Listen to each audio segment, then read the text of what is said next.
Hello, everyone. Peppe Merolla here, and welcome once again to Peppe Merolla and Friends.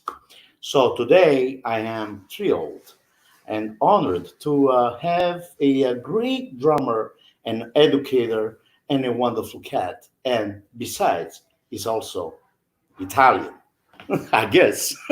The great Dom Famularo, ladies and gentlemen. Here it is. Good night. How you doing? Pepe, how are you, man? You look fantastic, fantastic. You look fabulous. I haven't watched that solo in many, many years, and I always laugh at that solo that was performed at the AUDW, the Australia Ultimate Drummers Weekend, which is put on by Frank Corniola, whose family originally came from Calabria in Italy, and they came to Australia. He puts this show on. Frank Corniola is a powerhouse for the drumming community in Australia. It was at that show, but in that solo, I was performing and I lost my glasses. My glasses fell off while I was playing. Yeah, I saw that. I didn't even notice it until afterwards. But I gotta say that I picked that solo. There's other stuff, that you play, all beautiful stuff. But that solo was the very first solo that I saw of you playing, actually, and it really got me because the music that you're playing, it brought me back. It gave me memories like what I heard in that solo. I hear 3 or 4 different generation of drummers. Yeah, interesting. I don't know if you agree, but I saw some of the stuff. I saw the stuff of Elvin. I saw some Tony. I heard, I heard some Tony, like I said, and some of the different style of music as well, like jazz, pop. I heard Gad at the beginning of the show. I heard Gad. Pepe, was and then you went on the Hyatt, and I said, "No, this, excuse my French, but then." Pepe, I steal only from the best. Oh, me too. So the great Dom Famularo. Dom, tell us what you're doing nowadays. I know you're always busy teaching, and which that's a great, thank God. What are you teaching? What are you working on? What is your project, future project about? I saw the All Access, a project that we met at NAM. We talk about, you remember that? Yes, I remember that. Yeah. Project at NAM, and it's called All Access, right? That's the All Access is the modern drummer stuff that's happening that David Frangione at Modern Drummer is doing. And at the NAM show also, I interviewed several people for the Sessions panel at the NAM show. That's what we talk about, yes. And we had on stage, we had Jim Keltner, we had the phenomenal drummer Jim Keltner, we had the great bass player Leland Sklar, and the great guitar player Steve Lukather, and the great entertainment lawyer, which was Paul Quinn. And we had them on stage, and it was a phenomenal event. It was a standing room only, and we do that at every NAM show, and it was a fun show to be at. Yes, it was fantastic. So this is also a great project. I follow some of the interview. I saw also Dave Garibaldi. David Garibaldi is one of my dear friends and continues to be one of my heroes. David Garibaldi and I met in 1976 in California. I was 23 years young. David was just a couple years older than me, and he played a clinic at the Dick Grove School of Music, which was a great school that had many different drummers every week show up. That's where I met Shelly Mann. That's where I met Jeff Porcaro. That's where I met Joe Porcaro. All these great names. Jim Keltner was there, Colin Bailey, and all these great drummers were there. And David was there and he played, and he just impressed me so much with not only his knowledge of drumming, the feel that he had, and of course, Tower of Power is one of my favorite bands. So David Garibaldi is a truly a legend in our industry. Robert Stevens, stop yelling. Oh, Robert. Oh, Robert. Ah, Robert. Hello, Robert. So, but I also I wanted to ask you a question because I remember I met the great, rest in peace, Jim Chapin, Mm, the maestro, long time ago. It was 1998, and I mhm. met him. First of all, I met him in Irvington, New Jersey, and that's that. And I'm going to get you there because I told you I'm going to surprise you. Yeah, because at the time, 1990, I think it was 1998.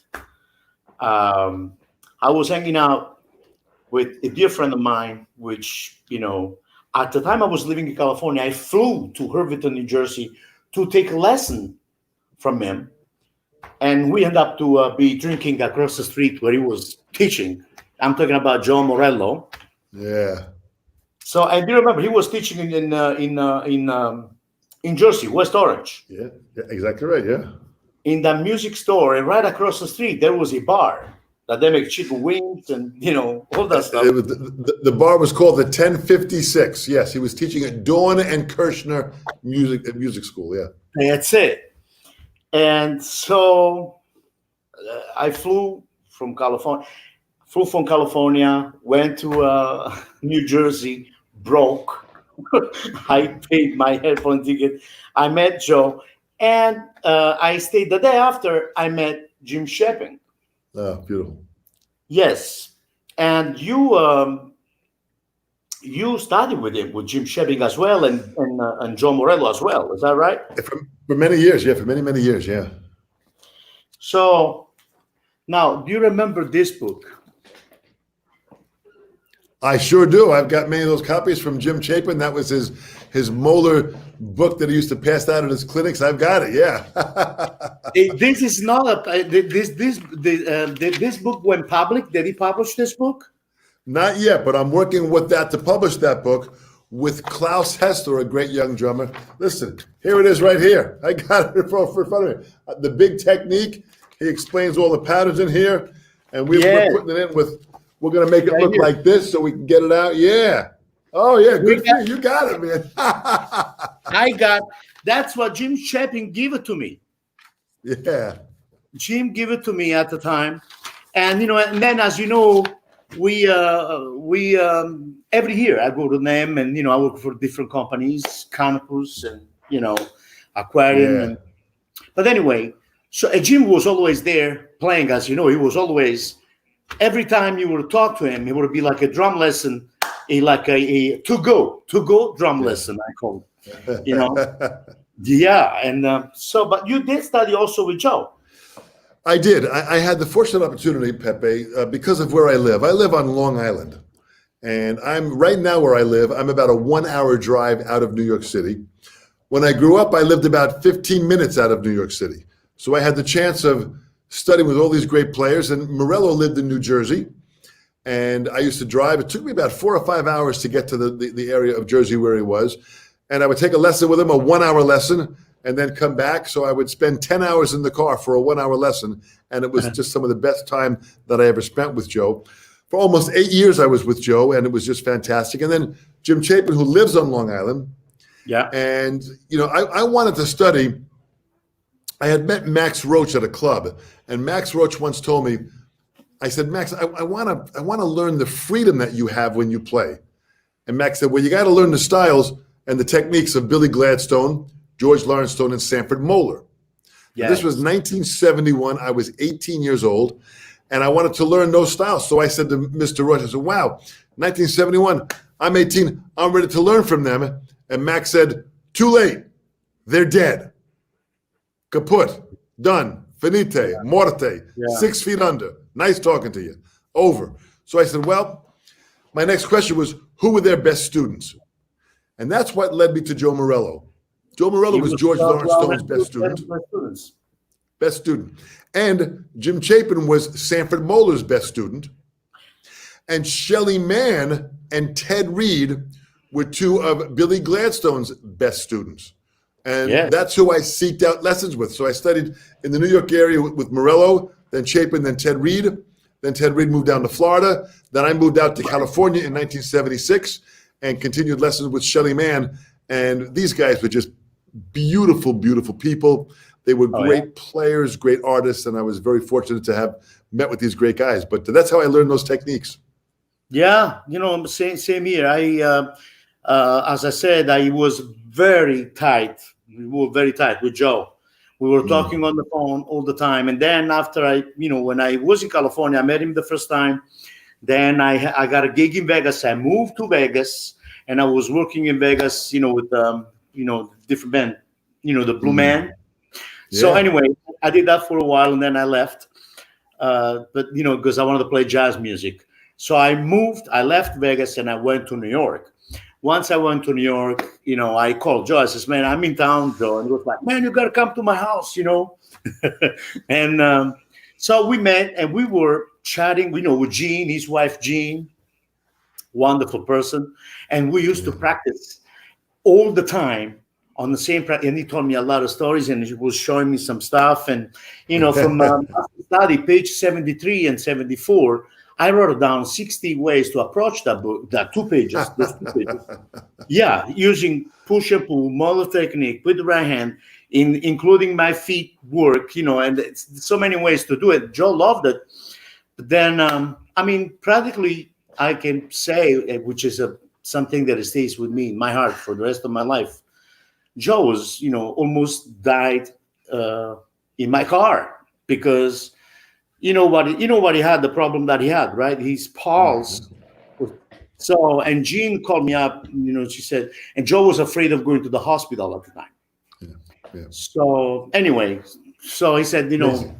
the reason why he couldn't see, he had a bad operation. So he did not trust doctors, So I convinced him at the end to go to the hospital. But once we got there, he was like, "Oh, forget it, man. Let's go back home. I'm John Morello. I'm ready to go.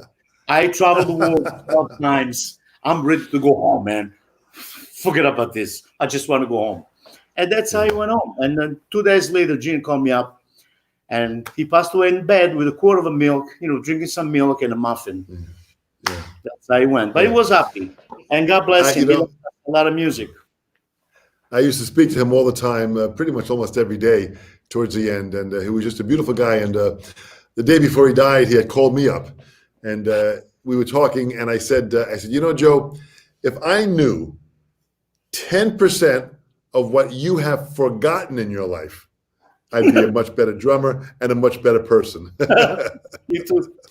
All the ways. He was a great teacher. Well, it's funny. Remember, he studied with George Lawrence Stone, and George Lawrence Stone, the author of Stick Control. Stick Control, written in 1935, is still the number one, hand technique book in the world after all these years. And Joe was really his best student. And interesting, when I helped the family out with Stick Control, when I helped them out with re-engraving the book, we redid the book, and I wanted to add quotes of drummers in there. The first person I called was Joe Morello to put his quote on the inside cover in the top left-hand part is Morello, and he was just really happy about that. So I didn't know. So Jim Chapin, he was Mahler's student. Jim Chapin was, exactly. Sanford Mahler lived in Queens, Long Island, and Jim lived in Queens also. And Jim got the name from Mahler. It's kind of an interesting story. Jim went to see Gene Krupa play at a club in New York back in 1938. And he went to hear him play at this club, and Jim had never played drums before. Jim was 18 years old. He went to hear him, and he was blown away by Gene Krupa. When Gene came off the stage, Jim stood up and said, "Mr. Krupa, this is what I want to do for the rest of my life. I want you to be my teacher." Now, 1938, Gene Krupa was at the peak of his career. Yeah. Benny Goodman and movies, and it was incredible. So Gene said, boy, Gene was very, very kind. He said, "Boy, Jim, that's very, very nice. I don't teach, but I'm going to give you the name of my teacher." So Gene wrote down on a piece of paper, Sanford Augustus Mahler, and wrote down his phone number. He gave that to Jim. Jim, the next day, called up Mahler, Gene Krupa's teacher, and started taking lessons. And Jim studied with Mahler 1938 till about 1940, for about 2 years, and 19. learned the technique incredibly well. So, which means 1938, Mahler must be 27, 30 years old. Oh, no, no, no, no. Moeller died. Moeller died in his 80s. In I think it was No, no, no. 1959, When 1960. I'm talking about when Jim Chapin took lesson from him, because Mahler was born, I think it was French, right? In France, was a 1907, 1901. It's been like it was No, like 100 years ago. no, Moeller was born. I think it was 1879. Mamma mia. 1879. So Moeller was kind of up there back in the early 40s. He was already in his late 60s. Yeah, So he but started. if I'm not mistaken, his Mahler technique, for what I read, on the media, because I went, I wanted to research and make research about it. It was 1908 when he came up with the Mahler technique. After Well, it was correct. It was at that time that, and what he did was, Sanford Moeller was from Albany, New York. Albany is upstate New York, and in Albany, at that time, in the late 1800s, in 1890, 1895, he wanted to learn drumming. Where do you go to learn drumming in 1895? There were no schools, there were no teachers. So he went to the old soldiers' homes, where all the old soldiers that marched and marched in the American Civil War, when they got older, they went to these old soldiers' homes. So in Albany, there was an old soldiers' home, and Moeller went there to take lessons from many of these old soldiers that were old retired drummers from the Civil War. So what he saw was these old drummers would walk in the room, and they were old. They were in their late 80s, early 90s, and they'd walk in very old, and they'd sit down on the drums, and then they'd play great. And then when they were finished with lesson, when they got back up, they were old again. So Moeller, as a young kid, realized this old man walks in. A young man sat down and gave me a drum lesson. After the drum lesson was over, an old man went back to his room. So he began to understand that what they were showing him was this whipping motion that created power and endurance. And it also gave them speed. So he didn't invent this stroke. He just understood the correlation of what happened between that whipping motion and the speed and endurance. So he put together that concept of movement. Yes. And he showed that to Chapin. Eventually, in time, Jim Chapin learned it so well when Gene Krupa wanted to go back in the 1950s and take some lessons with Moeller. Moeller said, "I'm not teaching anymore. If you want to learn my technique, you got to go study with Jim Chapin." Now So you got Gene to Krupa, pay. complete cycle, came back and continued learning it from Jim Chapin. Beautiful stuff. Here's one. What did they have a question there? What was that question? Yes. Dom, when did you know you? You can read it. Dom, when did you know you wanted to be a drummer, and can you explain how it happened? Well, that's a beautiful question. Yeah. In my life, I grew up in an Italian-American family. I put Italian first because we had the Italian traditions in America, an Italian-American family. And we grew up, I have two older brothers and a younger sister, and we grew up with a family that every Sunday, all the family came to our house, and we had parties, family gatherings. At the family gathering, my family was very musical, right? They got the accordion, the guitar, who would sing. And then in February of 1964, on a television show in New York, myself and my brothers and sisters, we saw the Beatles perform on the Ed Sullivan Show. When we saw the Beatles perform, it became amazing. That inspired us to want to play music. I took a liking to the drums. We got some drums, and then our job was to learn songs during the week. So when the family came over on Sunday, we had to perform for them. And that's really what happened. It just got involved from our family. We started playing music. It's beautiful. How old were you then? I first started playing drums at the age of 11, and after about a year of taking some lessons and playing with different bands, by the time I was 12 years old, our band, the family band with my two older brothers and my younger sister, we started performing and making money. So by the time I was 12 years old, I was gigging and making money at 12 years old. Bring it on. That's wonderful, man. That's I told you I felt like very related to your story, to your music, to your drumming, and the fact that you started at a very young age. So I'm very related because my mom and my father, same thing. They both Mm. are classical Neapolitan singers, Wow. and I started with them at the age of 6, touring all over, Italy, South America, Canada. We Wow. did the opening for Frank Sinatra twice. Wow. Beautiful. Yeah, Beautiful. I was very lucky. So we were very lucky to be part of of a musical family, which the music is called. You grew up with the music. The music is always Mm. around, and Yeah. wow, that's a beautiful story. Now you have a studio located in New York, right? My studio is actually it's a separate building that's next to my house. So Beautiful. on Long Island, where I live in a town called Port Jefferson Village. It's a beautiful town that's right near the water on the north shore of Long Island.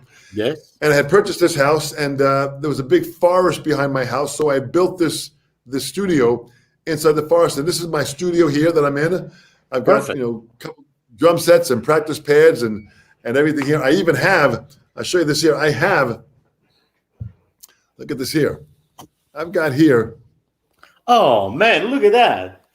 That is a molar drum. Yeah. Pepe, this is the molar. Check this out here. This drum here, Molar had designed this drum, and this is the rope tension drum. And what they use on here, this is calf skin head. This is old school. Yeah, that's the old skin. That's real skin. It's real cow skin. And what they used on the bottom for the snares, they use what's called cat gut. Yes. Cat gut. Cat gut is cat, the animal cat, Yeah, yeah. intestine. Yeah, to Madonna tie mia. it up. To tie it up. Madonna mia, they get the animal, they take it up and they dry it, and that's what they use. So this drum was designed by Moeller, and he wanted to use this drum, and the company Cooperman had sent me this drum as a gift because when Moeller died in 1959, the Cooperman company, which made the Moeller drum, sent a drum to Jim Chapin because he was continuing on with the education of Moeller. And when Jim Chapin died in 2009, I got a call from the Cooperman company because I was continuing on with this tradition of what Jim had taught from Moeller. They wanted me to have a Moeller drum. So they sent me this drum here, which is the drum's probably about $2,000 to $3,000 for these drums. They're beautiful drums. Oh no, but that's check this out. that's a classic right there. Check this out. It sounds like this, Pepe.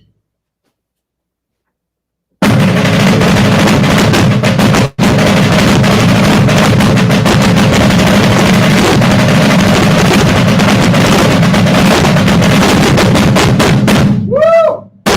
Wow. Hey! Oh, that's killing.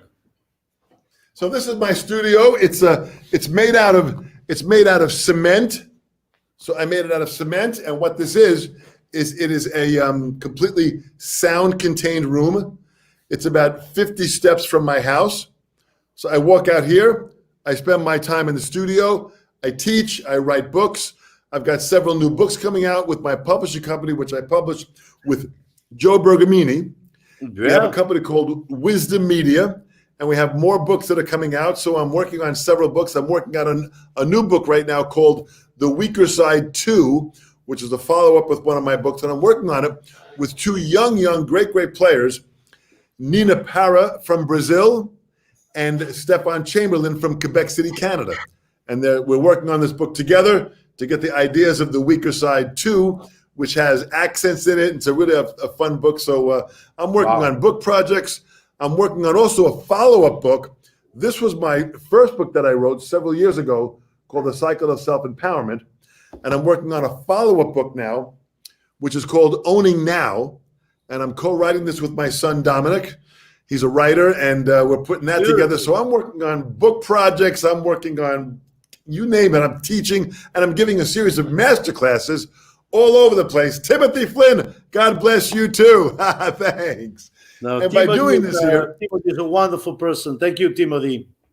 oh, that's great, man. This is so great to see all these different people that are here. And I know we've got Ian Palmer is watching. Ian Palmer is a wonderful young drummer from England who is just so fantastic at what he does. And also, Annabelle de Leon, a phenomenal drummer from Panama, is listening here. So we've got some great, great drummers that are out there. They are the next generation for sure. Wow, that's wonderful. But so right now you're also teaching online, and you have all those beautiful books coming up. What is your suggestion to? Because I know the answer, but it's always nice to spread. It's music to me is like a religion. We have to go door by door, knock the door, and say, "Here, music, music." People say I'm not interested. Some people say I'm interested. I don't know if, because I'm sure it really happens to you a lot of times. I got calls from students that they say, "I've been practicing study drums for the past 10 years."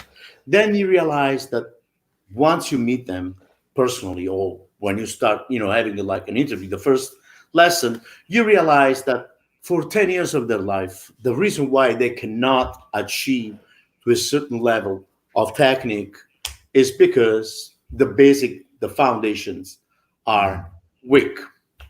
What do you suggest in those cases? What do you suggest to those, young and upcoming drummers, people who are serious about drumming, and what it really takes to get to a certain level, as a drummer, and all the sacrifice that you have to really put the effort in and a lot of time with passion. So that was the question, which, I'm sure you have like 4 or 5 answers for this. Yeah, well, a couple of things. First of all, I would respond by saying I'm not going to speak to just drummers. In There general, are all musicians out there. We are driven by the passion of what we do. And passion is a driving force in anything. You mentioned religion. People who are very passionate about religion are passionate because it's just driven by a greater force. I've got a wonderful cousin who's watching now, Paul Paoli, who's a phenomenal guitar player, composer, fiddle player. His son is now playing guitar with him. They play in the church all the time. I see many different pictures on social media of them in the church performing. So the power of music is something we have to commit to ourselves, that it is bigger than who we are. With that power of music, it becomes our responsibility, and it really is a very deep responsibility, to continue sharing this passion. However you can share it. Now, in order for me to fine-tune the sharing of my passion, I felt if I can learn from the best educators that are out there, and I can fine-tune my craft so I can understand it the best I can, that will make it easier for me to share. So that's when I seeked out these great teachers like Joe Morello and Jim Chapin and Shelly Mann and Ted Reed. These incredible, my gosh, Papa Joe Jones, Elvin, these people, when I sat down with them, it was so great. Joe Procaro, a fantastic teacher and educator and performer, who we just lost Joe last week, but he was 90 years young, who lived an incredibly powerful life. And what makes the quality of a life so powerful, Pepe, is even though Joe Procaro has passed away, he has influenced every single person he met. Yes, a little bit of Joe Procaro is in all of us, that we were blessed to meet him. I have an interview with Joe Procaro that is on my YouTube channel that I have called The Sessions Panel. And I asked everyone to go there and subscribe and listen to these interviews and go watch the interview that I had with Joe Procaro. It was just so beautiful. And as I told him, whenever I was in his presence, just standing even near him, I immediately became a better person. Yes. So the passion that we have is twofold. Learn as much as you can. As I say, empower yourself, then use that to empower others. That, to me, is the journey. Yes, indeed. And I agree with you. I met Joe Porcaro a long time ago, and he was a gentleman. Every time, like you said, every time I had the chance of talking to him, you feel like you're in a good place. You Mm. talk to someone that is pure, honest, with class. I mean, I really felt comfortable talking to him, and that was because he was like that. Even in his playing, when he was teaching or talking, he was just like that. A wonderful person, and Beautiful that guy. shows But in his music. It shows in his there, music. absolutely, and there are many great, great musicians that I have met that are so passionate and wonderful people. Some of the greatest people in the world that I know are musicians and artists. So it's just beautiful to see. Yes, just like you. When I met you the first time was at NEM, and we were just crossing each other. I don't know if you remember that. And it was like, no, Famularo, Pepe. So we met, let's take a picture. And he goes like, oh, here, his video. I gotta talk to you about the session. So I took a video. It was like right away. I said, man, you know what?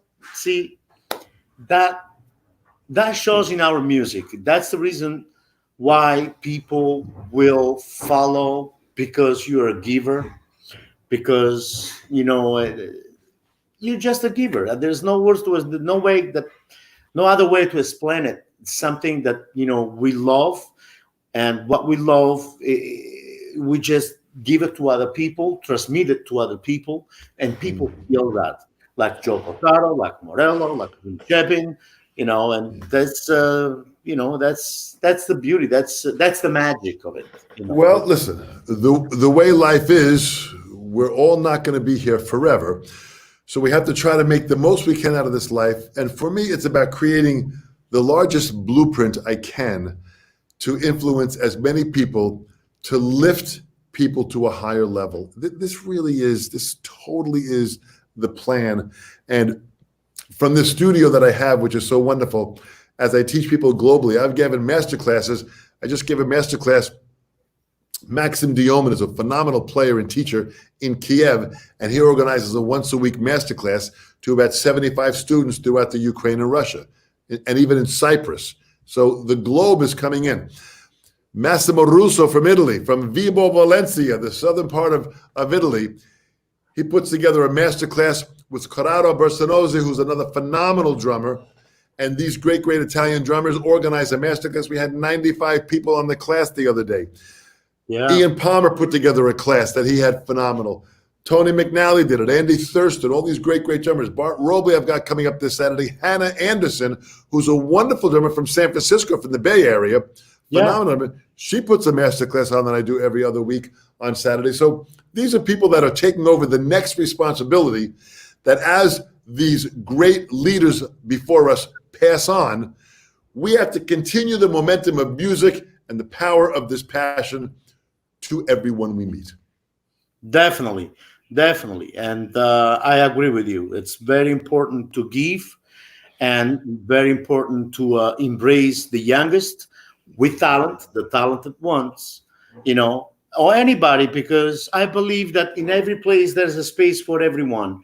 As long as we give, to me, my little small world of drumming, of music, my journey, I like to always give and inspire and get inspired from anyone. I learn a lot. They don't, and I tell them also from my students. After a lesson, sometimes I stop and I say, thank you. And he goes like, why? Because I learned something today. And he goes like, really? Yes. Because it might be that I'm teaching something that, technically speaking, my student can't really can really Okay. execute. But the approach that he has on the drum set, it opens up my mind. It brings me to another world, to a completely a different way of seeing that type of exercise. And Yeah. I feel like, you know what, thank you. And it was like, why? Because, well, here it is how you develop this technique. That's cool. Practice that. Cool. But I have to say thank you, because I just learned something from you. I that's I'm sure it happens to you too, right? When you you learn every day. I mean, at I least have been I have been teaching Pepe since the age of 17, God bless. professionally. Next month, I turn 67. That's 50 years of teaching. And I must tell you, the more that I teach, the more inspired I am to become the student.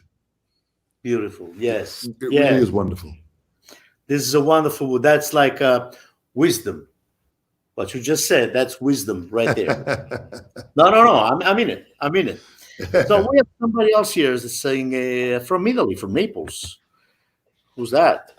Angelo Calabresi from Naples. Hello, Beautiful. You know, Pepe. I love going to Italy. My family, my father's parents came from Stromboli, little island north of Sicily. Yes. And my mother's family, my mother's side, came from Reggio Calabria, a little island called Melito. Melito, yeah. Hard heads between the Calabrese and the Sicilian. People wonder why I'm a bit thick-headed. Thank you very much. Right. But you know what? I gotta say this though, and I'm sure if you ask around of some of your relatives, they'll tell you yes, Neapolitans and Sicilians, we get along. Yeah. Very well. Yes, we're very sociable. Yeah. We think alike. Neapolitans and Sicilians. A lot of Sicilians from Palermo, Sicily, they live, especially artists, singers, they live in Naples.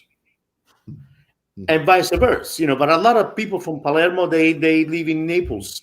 A lot of singers, because the classical Neapolitan songs and are very popular in the world. Like O Sole Mio, Back to Sorrento, Torna Sorriento, all that stuff. Mm. In fact, classical, now we go somewhere else, but here it is. That's a great news. The Neapolitan dialect, it became a language. So it's not like just a dialect, it's a language. It became a language. Some of the universities for classical music, they teach Neapolitan dialect for the simple reason for the singers, the opera singer, to be able to sing Caruso, to be able to sing. So they need to learn the language. So here it is. Tommy, we got somebody else here. Whoa, that's a Bible what you wrote right here, Tommy. You wrote me a Bible. Buonasera Dom e Peppe, un altro gran batterista Dom, molto preparato e mi affascina molto, ma la cosa che mi piace di questo grande batterista, oltre al suo fantastico drammi, è il fatto che è sempre sorridente e sempre con una grande energia. Probabilmente ama quello che fa. Thank you, Dom. Okay, so Tommy Bradascio is a great jazz drummer from Italy, from North. Nice. Tommy, nice to meet you. Beautiful. Yes, and he's a dear friend of mine, a wonderful person, and he loves jazz music. And what he said not only Peppe, not only Dom is a great drummer, but what I'm very fascinating about Dom, and I really love, is besides his fantastic drumming, is the fact that he's always smiling, and it gives it positive energy. See? Tommy, that's great. Thank you so much. And all of that, believe it or not, Pepe, is a choice that I make. It's about a choice that I make. I wake up in the morning and I choose to be positive and happy. I have challenging times in my life. It's not easy. I'm married for almost 27 years. I've got three wonderful boys that are 22, 24, and 26. They give me my energy and my purpose in life, as does my wife. And having that level of family supporting what I do, it inspires me to want to push myself even more. And by being happy, that's how I want people to remember me. I want to plant the seeds of what people will say when I'm not here, when I'm gone. When I die, the message I want them to say is that I made them feel better, I smiled, I made them feel more positive. If I want that to happen, I've got to be the example of that. So I've got to make the choice to do that every day. And are there challenges in my life? Absolutely. But I face them with a level of maturity, I try to Yeah. face it with as much wisdom as I can. I try to listen to all my different points of what I can discuss and what I can learn from it. And then I move on from day to day. We only own now. I only own now. Yesterday is gone and tomorrow may never come. I only own now. Listen, I don't even own later.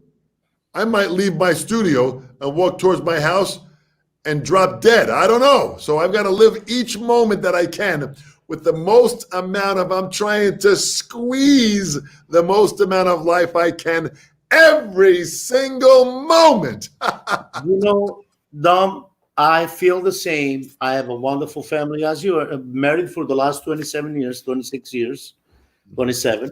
So I have two beautiful children, and I'm very lucky, to be, to have a wonderful family and be loved, and the support, especially for the support for the family, that made me the luckiest man on the planet for what I do as a musician. And I think the same. I see, I see it the way you see it. The most important thing is think positive. We all went through a lot of hard times, but if you're strong and believe in yourself, the only way out is to face the problem without complaining, without Yeah. giving up. It's just like moving forward, and there's nothing that can stop us from being who we are, because that's the thing. God, I believe in God, and now can be anybody's God, but I have my own God. I'm Italian, so anyway. But God gives me it makes me, it proves me every day. It challenges me day by day to see how strong I am, how strong we are. Things happening in life because God is challenging us. Because there's one way to see it: is to think positive, moving forward. Can you imagine life with no problems? Life that everything is easy. Life, it would have been no life. Life is also when you achieve something, and why you achieve something, because you face a problem and you solve that problem and you're a winner. Don't you agree? I totally agree. That's how I've been living my life for all these years, and I So hope I God can bless continue you. living it that way. God bless you. So here it is. Angelo Calabrese also has people, his family, his mother. Io anche ho genitori siciliani, vivo a Napoli e faccio cognome Calabrese. Calabrese, So yeah. he said that even his parents are Sicilians, but they live in Naples, and and then his last name is Calabrese. Yeah, that's funny. That's That's how funny. we're all blended together, and it's just beautiful, Tommy. That's right. Thank you, Tommy. There's a wonderful question here from Balvo that he has on here. Where are How you? long do you Oh, practice stick control? oh, Yeah. here it is. How Yes. how long do you practice stick control each day? Boy, great question, Bao. This is this it depends on what you're trying to achieve. I think is one part of it. One of the first ways I went through stick control was the great George Lawrence Stone book. Was one page each week, each exercise 1 minute, and I played it practicing full strokes to stretch my muscles. So in these full strokes, there's 42 pages in stick control. I did it for 42 weeks. Only full strokes, slow. Metronome marking at 60. By doing it slow, and that was under the guidance of Joe Morello. By doing that, that first time through helps stretch and strengthen the muscles. The second time through stick control, you might adapt a different way. The third time through stick control, you're doing it again. And then I went through stick control with my feet. So that's part of the process of that book has been around us every day. And all of these wonderful books that we have, Stick Control, Jim Chapin's book, Syncopation, Accents and Rebounds, all of these books are phenomenal. And I'll tell you something, everybody, I want you to subscribe to Modern Drummer Magazine. Modern Drummer Magazine is the only global magazine we have. If you go to moderndrummer.com, click on subscription and click on all access. All access is where you can get the print copy and the new digital version, which is fantastic. And with this, if you go there, and if you're an educator, type in MDTAP, MDTAP in the promotional code, you'll get a little discount. Join Modern Drummer, subscriptions, all access, MDTAP, and subscribe. I want you all to subscribe so you can get the spoken word and the digital word of Modern Drummer Magazine, which connects us globally all around the world. Now, so guys, please do that. Check it out, Modern Drummer Magazine, because you're right. It is, if I'm not mistaken, you're right. It is the only. It's the only global magazine we have that connects our voice as drummers worldwide. So get involved. You got to get involved. You got to go to the website, moderndrummer.com. Click on new subscription. Click on all access. And it's going to cost you maybe $4 or $5 a month. It's not a lot of money. But what you'll do, you'll join a club of drummers worldwide. And the worst thing that'll happen, you're going to learn something. That's powerful. That's wonderful. Thanks for saying that, because I've seen that a lot of drum magazines, they unfortunately they went out of business. Who's So this? a lot of jazz, drum magazines. Oh, a lot of the drum magazines. Yeah, a lot of them are going out. We used to have a drum magazine in Canada called Drums, Etc., which was a fantastic magazine. That's no longer around. And there have been several magazines in several countries that just could not survive. So I need everyone out there that can hear my spoken voice.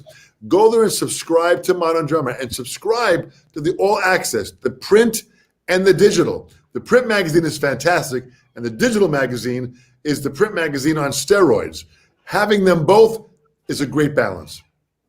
Guys, let's get on the ball now. Adesso, ragazzi, andate sul Modern Drummer, iscrivetevi al PDF, al canale, sia quello digitale che al giornale, alla rivista, perché è importante fare parte di questo giornale di batteristi, di questa rivista di batteristi, perché secondo me è proprio l'unica rimasta ancora attiva, grazie a Dio, perché altrimenti, come voi ben potete sapere, molte riviste di drum magazine, di queste cose qua, purtroppo non riescono a sopravvivere. Quindi Modern Drummer è l'unica, quindi dobbiamo iscriverci al canale, muovetevi, così non perdiamo tempo e poi facciamo parte di una bella comunità di batteristi aggiornati, e vi raccomando di cliccare su All Access, right? Is that right? All Access. That's correct. Access. Absolutely correct. So you're going to send me the bill afterwards.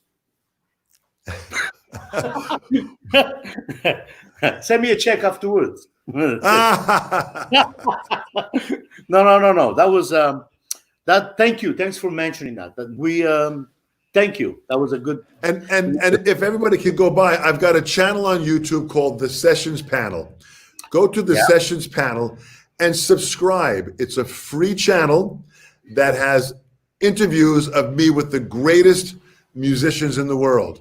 Not only drummers, bass players, guitar players, saxophone players. I interviewed Chick Corea, Steve Vai on guitar, all these great players. David Garibaldi, Steve Gadd, Vinnie Colaiuta, Dave Weckl, Stuart Copeland, Jim Keltner, Harvey Mason, Steve Jordan. So many great, and many drummers that are no longer with us. I was able to interview Ed Shaughnessy, the great drummer on television for many, many years. Joe Porcaro, who I mentioned. I also interviewed Jabbo Starks and Clyde Stubblefield, the two drummers from James Brown. And shortly after the interview, they both passed away. Hal Blaine, the great Hal Blaine from the band The Wrecking Crew, he passed away at 90 a year ago. I was able to get his interview.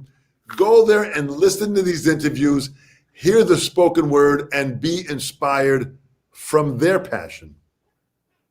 So, Dom, I got one more question for you, and then I will let you go. But because I don't want to keep you on the computer the whole afternoon. I know it's like right now it's like 4:00 in the afternoon in New York area, and for me, it's almost lunchtime.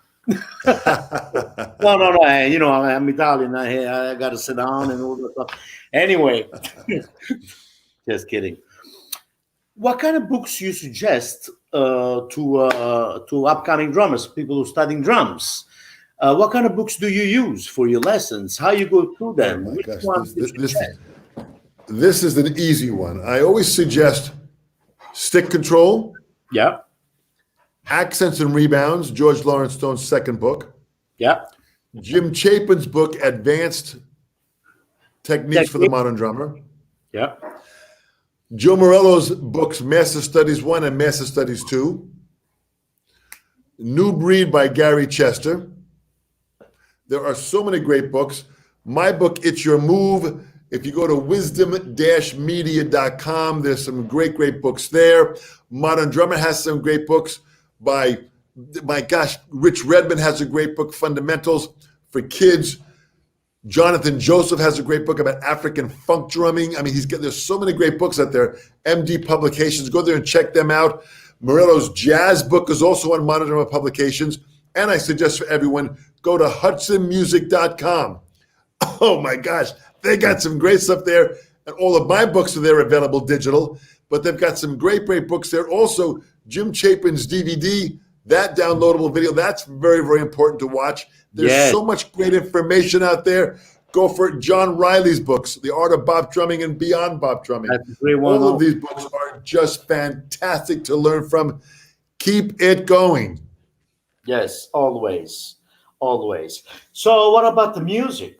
Why do you suggest to those upcoming drummers, like, would you ever suggest to a drummer to also take some piano lessons, for example, melodic instrument lessons, just to have, a clear idea, a better idea as a musician, to understand forms, to understand, chords? Pepe, what do you think about that?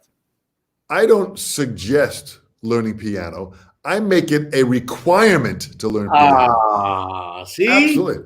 I play some piano. This is a very important part to understand theory, and piano is in the percussion family.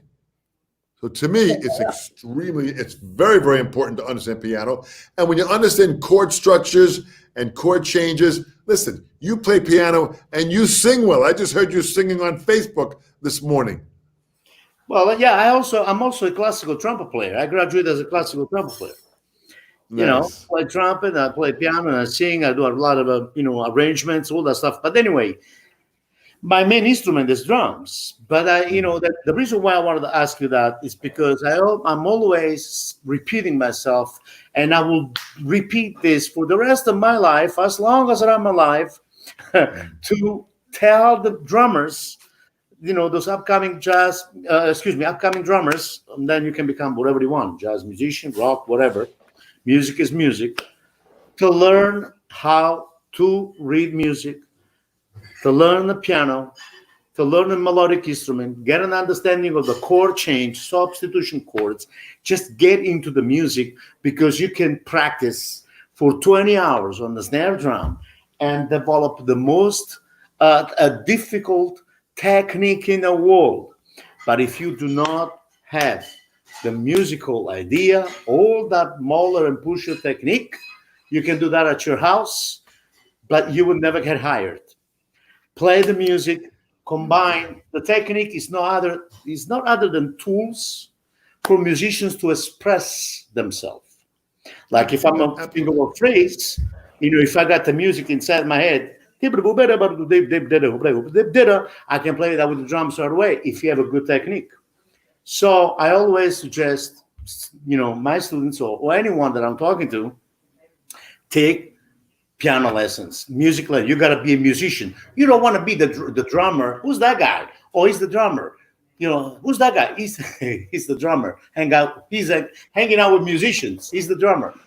But something, Pepe, and I agree with you, but if somebody only wants to learn the drums and just have fun with drumming, that's all right also. Yeah. It comes down to what your passion is and what your love is and what you want in life. If you want to play music and you really be serious at it, you've got to widen and learn new instruments. Yes. But if you want to just have fun with drumming and play the drums and study with a teacher, whatever brings you happiness, that's what's important. Yes. Whatever, absolutely. But good point, man. Good point, man. And listen, if you have a gift, you want to share it. Share it. Bravo. Yes. I agree with you 100%. So, great Dominic. So Dom comes from Domenico, right? Domenico Salvatore Famularo. See. Oh, God bless. Domenico Salvatore Famularo. Well, Dom, I really wanted to thank you so much for your time and your generosity and your music and your wisdom. Thank you for being part of this live stream. It was such a pleasure again. And I really hope that when this COVID is going to end, and I hope soon, Yeah. when I'll be in New York City, I'm going to hook up with you and hang out with the great Don Famularo. You come by in the studio here. We'll crank open. I got some Italian vino in there. Absolutely, man. We'll have some Italian vino. And when I get myself out to San Francisco, we're going to hook up with all my friends out there, with Hannah Anderson, Dave Garibaldi, and yourself. And we're going to open up some more vino out there for sure. Oh, no, believe me, that's going to be a blast. With Fantastic, nice fantastic. background. Yeah. Background music. Thank you, Dom. God Pepe, bless. thank you so much, man. Safe travels, everybody. Be safe. Keep on inspiring the world. Thank you. Thanks. Ciao. Ciao, ciao.